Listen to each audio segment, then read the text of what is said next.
Cette semaine, dans le Macronomètre, on va s'intéresser au régime social des indépendants avec une note de 4 sur 10.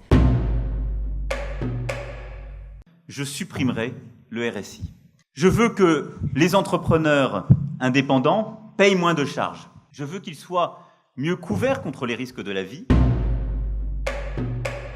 C'est tout simplement la sécurité sociale de 2,8 millions de travailleurs indépendants, des artisans, des commerçants, des professions libérales qui sont gérés par cette caisse un peu à part qui a été fusionnée à partir de 2006 avec des bugs très importants, des demandes de cotisation, des rappels, une paperasse incroyable qui a fait qu'il y a eu une détestation du RSI qui s'est installée partout.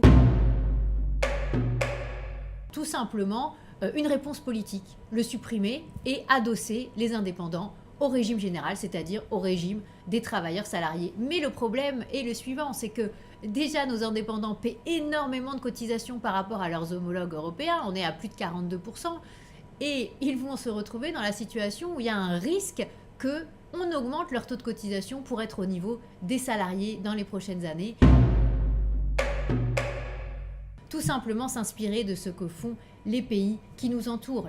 En Allemagne, aux Pays-Bas, au Royaume-Uni, on est dans des taux de cotisation obligatoires entre 9 et 33%. Et ensuite, l'indépendant choisit s'il veut des assurances complémentaires.